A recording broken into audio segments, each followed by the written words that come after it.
结婚领证都是去婚姻所，可女孩却是先要去特殊监狱中先领人。原来女孩的老公都不是人，而是联邦中罪大恶极的4大凶手，嗜血残暴的决斗场王者白虎，喜欢用人体做实验的病娇人鱼，联邦排行榜第1的赏金猎人银蛇，还有一只患有重度精神疾病的老鹰。只因路遥穿进了星际兽氏，成为了全星际万人嫌的丑雌性，不仅开局被继妹陷害抢他的未婚夫，还把监狱里罪大恶极的几大凶手指认给了他当受父。此时路遥从昏迷中醒来，发现身边躺着个长着一对熊猫兽耳的少年。路遥还记得昏迷前发生的事，原来原主的继妹为了陷害他，不仅给他打上了催情剂，还找来了2个跟他一样相貌丑陋的男人。不料在关键时刻，原主曾经在外面捡回来的瞎眼少年竟变成了熊猫兽化形态，一巴掌就将那2人给拍死了。之后因为路遥因为药剂的影响，与眼前的熊猫兽耳少年酱酿了一晚上。雅斯福，你醒了吗？对方的声音很小，似乎怕他察觉错了，再影响到他睡觉。这样温柔的少年怎能让路遥不暖心？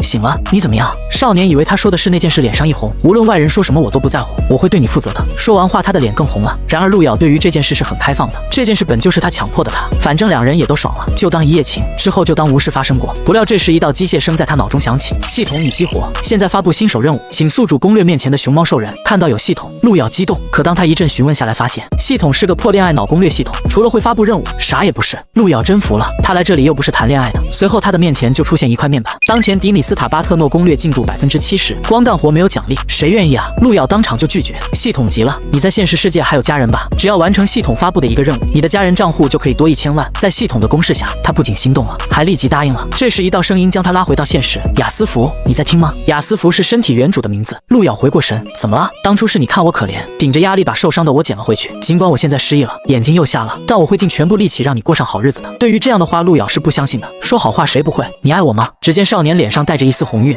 听到这，路遥却是在心中切了一声，当初他是不是看上原主的身份，才使了手段进伯爵府的？既然爱，那攻略值为何还是70%？我不喜欢这个名字了，以后叫我路遥，听到没有？好的，路遥。见少年乖乖听话，看似没什么心机，但他嘴上说的与系统显示的不一样，这让他更加确信这小瞎子是哄他的了。这时砰的一声，房间门被踹开，只见2个侍卫高傲的命令道：伯爵大人找你，快点跟我们过去。伯爵大人，哦，是原主那出轨的父亲。路遥嗤笑一声，原主父亲出轨伯爵家的小姐，原主妈妈被活活气死了，后带着原主入赘伯爵府，于3年前终于熬走了老伯爵，从而继位。怪不得下梁是歪的，原来上梁决定出轨的那一刻就已经歪了。见床上的人还在发呆，侍卫脸上露出不耐烦，真当自己是大小姐了，还要我们请你出去吗？路遥忍着心中的怒火，这里他人生地不熟的，偏偏系统还只是个会搞恋爱的废物，只能先忍着吧。正当他要下床时，手却被迪米斯塔握住了。我也要去，我能保护你的。瞎眼的骗子！路遥打心底也是不相信他的，就嘱咐他好好待在这里等他回来。见他答应，路遥跟着侍卫走了。在即将来到妹妹卡西娜门前时，路遥就已经能感到里面的怒火了。贱人，身为伯爵府的大小姐，不仅与最低等的贱奴们厮混在一起，还与他们白日宣淫，真是我伯爵府的耻辱。我当初怎么会生下这样的孽障？爸爸，我想这其中会不会有什么误会？卡西娜，你心思单纯，今后要少与这孽障接触，也不要相信他的任何话。好的，爸爸。不过爸爸要答应我，待会儿姐姐来了一定要好好听她的解释。我想姐姐不是故意要害我的。路遥进来时，就见到老登正抱着伪善的女儿安慰，原来是戏台已经搭好，就等着他来开场呢。伯爵大人在见到路遥后当场就炸了，孽障，给我跪下！路遥一脸淡定，不知我犯了什么罪要跪下，还请父亲明示。见他还死鸭子嘴硬，伯爵大人气得恨不得直接将人就地正法。昨天你从家庭医生那偷了2支催情剂，分别注射到自己和你妹妹的未婚夫体内，刚好卡西娜赶到，这才避免错事发生。为了保住你的名誉，她甘愿与未婚夫提前发生关系，而你却生性淫乱，与贱奴们厮混在一起，我可有说错？伯爵大人刚说完，卡西娜就又哭了起来。只要姐姐没事，让我做什么都可以，只是姐姐就算不顾自己的名声，也要为伯爵府考虑考虑，传出去不知爸爸会被多少人嗤笑。小棉袄就是贴心。伯爵大人看着二女儿，眼神都不免温柔了起来。看着面前父慈子孝的画面，既然污水都泼他身上了，当然不能干瞪着眼。路遥也抹了把眼泪，妹妹，当初你看上我的未婚夫，我想着大家都是亲姐妹，你想要便让给你。在这个府中，我只有父亲这么一个有血缘关系的人，而你却不一样，不仅有外祖的疼爱，家族老辈的关照，更有父亲的疼爱。你是高高在上的太阳，而我只是地上的泥土。可我是真心爱护你的，你为什么要骗爸爸呢？如果你想早些与未婚夫结婚，我可以帮你向爸爸说一说，何必断送你我的姐妹之情，还换取爱情？路遥眼眶红红的，极力忍耐着不让眼泪落下来。爸爸，妹妹或许不是故意污蔑我的，我的确已经有伴侣了，就是前几天捡来的小瞎子迪米斯塔。女儿容貌意外被毁，自觉配不上名门大族。迪米斯塔不嫌弃我貌丑，我也不嫌弃他眼瞎，没有告知父亲是女儿的错，请父亲惩罚。伯爵的心一下子动摇了，当初是他亏欠了发妻，也知道二女儿的确骄纵些，相比之下大女儿倒是更沉默乖巧，也亏欠了他。他叹了口气，你先回去吧，此事的确与你无关，谢谢父亲。路遥刚走出门外，就听到了卡西娜不满的撒娇声，爸爸。爸，我说的都是真的，姐姐真做了那样的事情，您为何不惩罚她？这不公平！公平？从小你做了多少错事安在她头上，真当爸爸不知道？我若是惩罚了她，那你也有同样的错，都得惩罚，你可愿意？听到这，卡西娜顿时有些心虚。哎呀，爸爸，我也只是问一问，再说了那些都是姐姐愿意替我顶包的，我们俩的关系可是最好的。路遥切了一声，骂了句装货就离开了。迪米斯塔听到动静，当即就迎了上去。路遥，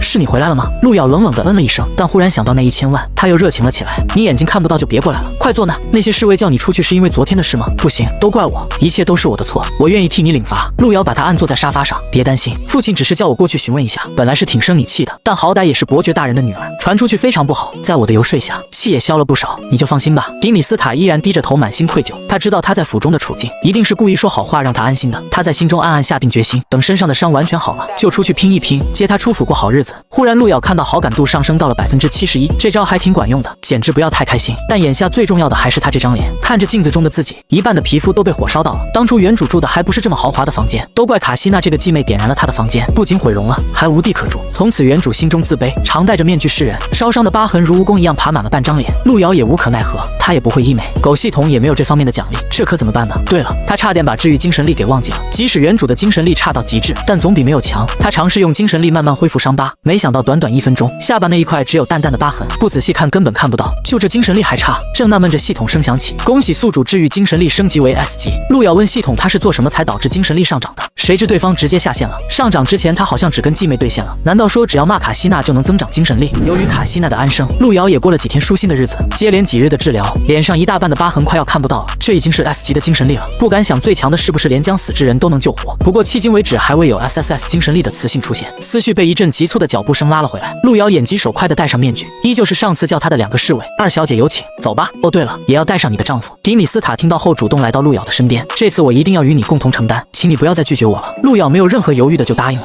原因是有他自己的想法，丝毫没忘记攻略才是他最首要的任务。伯爵府花园，卡西娜坐在未婚夫卢泽的腿上，两人举止亲密。卡西娜，幸好你上次反应快，既帮我解决掉了那个难缠的家伙，也成功让你我加速结婚进程。卡西娜一脸的得意，一个臭女人还想妄图用生米煮成熟饭这招绑住一个男人，痴人说梦。不过这也多谢了那女人，父亲已经答应让我们1个月后就结婚。卢泽，我太开心了。卢泽眼中闪过一丝讥讽，殊不知他的话同样也在说他自己，妄图用生米煮成熟饭绑住他。他想要的至始至终都是权力，目前也只有卡西娜能给他。星际法则里，一个雌性虽然能拥有无数个雄性，但只要2人离心，是可以去婚姻局登记离婚的。听到有人来了，卢泽一把推开他，快，有人来了。卡西娜脸上很是不满，来又怎样？反正我们都快结婚了，那不是怕他们议论你，我可不想让宝宝受委屈。卢泽的讨好让卡西娜很是受用，脸上也挂起了笑。路遥看到远处的2人不紧不慢的分开，不用想就知道肯定又有麻烦等着他。他回头看了迪米斯塔，走得累不累？迪米斯塔摇摇头，我没事。然而他全程的关注都在2人牵着的手上，可惜了看不到2人牵手的画面，好在能感受到他手心的温度。路遥不知他的想法，心中一直在想该如何应对他们，还没到地方就听到了嘲讽声，一个毁了容的臭女人，一个瞎了眼的废物男人。我的好姐姐，你跟他还真是般配呢。路遥不紧不慢地回复道，多谢妹妹的夸奖。迪米斯亚震惊的都快忘记如何呼吸了，那也就是路遥承认他们般配的意思了。你这才几天不见，姐姐的脸皮就如此厚了，再任其长厚几天，恐怕能去前线阻挡兽化的动物了。妹妹的嘴也一样啊，这么毒可以用来毒死兽化的动物了。看来我们也和该成为姐妹，我来防御，妹妹用来进攻。卡西娜真是想不通，这女人狠起来连自己都怼。卢泽是最讨厌雅斯福的，再怎么说也不能让自己的女人被这么骂。雅斯福，你怎么能这么说妹妹？快给她道歉。路遥快吐了，原主的确很喜欢这个人渣，说什么都愿意听，可这具身体现在是他来主导的。他走过去，见卡西娜得意的都拿鼻孔看人了，只要我道歉妹妹就能开心吗？卡西娜嫌弃道，一个小见人生的种还敢称伯爵府大小姐，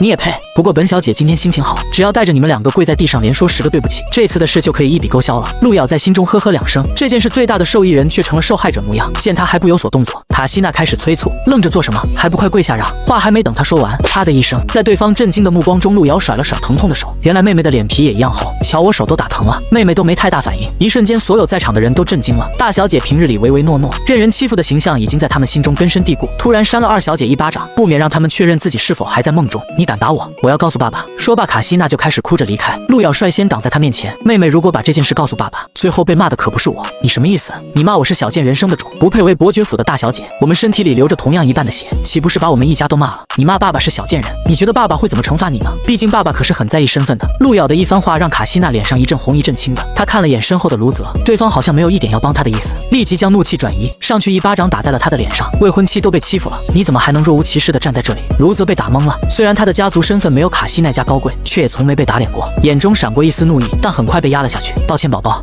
路遥却没有心思看他们恩爱，拉着迪米斯塔离开了。等两人反应过来时，已经不见他们的踪迹。卡西娜生气的在原地跺脚，这个小贱人从前几天开始就一直不对劲，好似突然变了一个人似的。这时卢泽从后面抱着他，宝宝如果实在生气，我倒是有个好办法，雌性成年后2年之内需要找到受妇，不然联邦将会强制发放。那丑女人想必还没有和小瞎子去登记吧？那又如何？见卡西娜还不懂，卢泽在心中暗骂一声蠢货，随后提示他，联邦监狱里还关押着4个凶手，你身为伯爵府最尊贵的小姐，应该很容易吧？这次他懂了，两人一脸的坏笑。凶手啊，那可都是些毫无人性的杀人狂魔。姐姐啊姐姐，到时候看你还怎么跟我作对。路遥并未着急回去，而是带着迪米斯塔去了趟医院为他看眼睛。在得到医生明确表示他的眼睛再也好不了之后，悬着的心也放下了。一个瞎子能利用他做什么，却也开心不起来。经过这几日的相处，他的表现无一不是在对自己好。一片黑暗的人生想想都窒息，所以他打算等完成所有攻略任务离开之时，给系统提要求，能不能让他恢复光明。正当他思考时，忽然被迪米斯塔打断。好甜啊，路遥，我记得你喜欢吃甜食，右前方200米有家蛋糕店，你上次给我的钱还剩下一些，要不要我去给你买些？此刻他们还在医院里，路遥低头看去，果然见到马路的对面有家蛋糕店，差不多有200米。不是说他已经再也看不到了吗？怎么会？随后便将心中的疑惑问了出来，接着就听到迪米斯塔温柔地笑了一声，路遥，你忘记了，我只是眼睛看不到，但鼻子能闻到气味，大脑可以做出判断。听到这，路遥脑袋抽了，确实没有想到这一层。就在这时，脑袋里忽然有个想法，原主的母亲曾经给他留有钱，而且在伯爵府那个渣爹为了面子上过得去，还会1年给他几次钱，加起来应该够他创业的了。系统奖励给他的钱全都在现实世界，而这里没有钱同样寸步难行。于是他带着迪米斯塔开启了探店之旅。经过半天的研究，发现这里的口味他大多不能接受，不太好吃，且店内顾客不多。回到家后，路遥什么都没说，一心专注做手中的事。迪米斯塔不知道他要做什么，既然路遥不需要帮助，那他就乖乖待在一旁不打搅他。2个小时后，路遥激动地让他尝试自己做的营养液，得到极高的评价后，信心一下上来了。我观察过，这里的店铺只有卖营养液的顾客最多，但营养液的口味单一且不好喝。若是这个时候我开家店，卖改良版的会不会爆火呢？肯定会的。得到迪米斯塔的肯定，路遥说道，既然你如此相信我，那我就将开店的事情交给你了。迪米斯塔震惊了，路遥把手搭在他的肩膀上，迪米斯塔，我想通了，与其任由卡西娜欺负，倒不如自强。自强的前提当然是有资本与之对抗，所以我们现在最重要的就是有钱。我既然把开店的事交给你，是对你100%的信任，你愿意帮我吗？路遥说他100%信任我。迪米斯塔觉得全身血液都在沸腾，愿意，哪怕你让我去死也可以。